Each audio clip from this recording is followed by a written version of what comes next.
Packaging করতে করতে চলেন আজকে কিছু কথা বলি।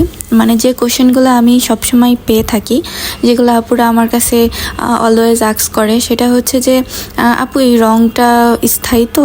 হ্যাঁ, অবশ্যই এই রঙটা স্থায়ী। আপনার কাপড় ছিঁড়ে যাবে তবুও এই রঙ উঠবে না, এটার গ্যারান্টি আমি দিতে পারি। আমার কাজের গ্যারান্টি, অন্য কারোটা আমি জানি না, কারণ কি হ্যান্ড পেইন্ট তো সবাই করে।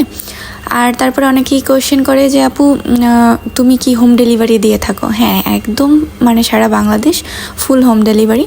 তারপরে আবার আরেকটা কোয়েশ্চেন পেয়ে থাকি যে আপু তুমি কোর্স করাও কি না? না, আমি কোর্স করাই না, কারণ আমি নিজেই অতটা অভিজ্ঞ না যে আমি কোনো ধরনের কোনো কোর্স করাবো। আরেকটা কোয়েশ্চেন পেয়ে থাকি, সেটা হচ্ছে যে আপু তুমি অর্ডারগুলো কিভাবে নাও? নতুনদের জন্য কিছু বলো, আমিও কাজ করতে চাই, কিভাবে কাজ করব। তো প্রথমেই হচ্ছে যে আপনি আগে এটা আপনার কাজটা কি সেল দেওয়ার মতো কিনা এটা শিওর হন। আপনি নিজেই দেখেন অন্য একজনের যে ভালো কাজ করে, আমার কথা আমি বলছি না, আমার থেকে অনেক ভালো ভালো মানুষ আছে যারা অনেক ভালো কাজ করে, তো তাদের কাজের সঙ্গে নিজের কাজটা কম্পেয়ার করেন। যদি মনে করেন যে না আমারটা অনেক ভালো, আমারটা অনেক বেটার, তাহলে আপনি অবশ্যই সেলে যাইতে পারেন, সেল দিতে পারেন। তো প্রথমেই আপনি একটা পেজ খুলবেন, ফেসবুক পেজ। দেন হচ্ছে যে কিছু কাজ নিজের জন্য করেন, নিজের জন্য কিছু শাড়ি তৈরি করেন, সেগুলার তৈরি করার ভিডিও ফটোশ্যুট করেন, দেন সেগুলো পেজে আপলোড করেন। টিকটক আইডি থাকলে টিকটকে আপলোড করেন, এবং সবাইকে জানান যে আপনি কাজটা করছেন, আপনি সেল দিচ্ছেন। কারণ কি মানুষ না জানলে আপনার কাছে কীভাবে অর্ডার করবে? এর জন্য আগে প্রচার করেন নিজের জন্য। এর জন্য অবশ্যই আপনাকে শ্রম দিতে হবে, খরচ করতে হবে। আর খরচটা করতে হবে কারণ ওই যে আপনাকে প্রথমে 2-1টা কাজ না করলে তো আর কেউ আপনার কাজ দেখতে পারবে না, না দেখতে পারলে অর্ডার দেবে কী করে, তাই না? তো অনেকেই বলে যে আপু আমি তো পেজ খুলছি কিন্তু অর্ডার পাই না। আসলে কোনো জিনিস 1 দিন 2 দিনে হয় না।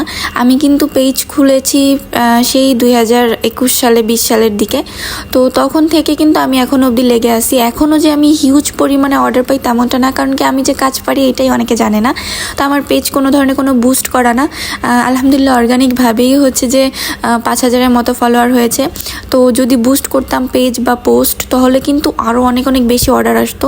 তো আমার মানে কেন জানি না এই জিনিসটা আমার খুব একটা বেশি ভালো লাগে না, এটা একটু ফেক মনে হয়। এর জন্য আমি ব্যাপারগুলো একটু অ্যাভয়েড করি।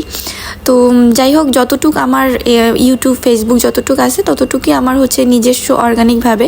যেমন ইউটিউবে আমার 14,000+ সাবস্ক্রাইবার, আলহামদুলিল্লাহ আপনাদের অনেক অনেক ভালোবাসা আমি ইউটিউব থেকে পাই। তো সেইখানে আমি হচ্ছে এই সব ধরনের টিউটোরিয়ালগুলো শেয়ার করি। তো আপনারা যারা হচ্ছে যে হ্যান্ড পেইন্টিং কাজ শিখতে বা জানতে আগ্রহী, তারা আমার ইউটিউব চ্যানেলটা ভিজিট করতে পারেন। ওইখানে কিন্তু আমি রং সম্বন্ধে বা হচ্ছে কালার মিক্সিং বা বিভিন্ন কিছু সম্পর্কে অনেক অনেক ধারণা দিয়ে থাকি। তো ওইখানে আপনারা আমাকে ফলো করলে আশা করি আপনাদের অনেক অনেক উপকার হবে। তো এই ছিল কিছু ইনফরমেশন যেগুলো আমি কমন কোয়েশ্চেন অলওয়েজ পাই, তো সেইগুলাই। তো এই ছিল আজকের ভিডিও। আল্লাহ হাফেজ, ভালো থাকবেন।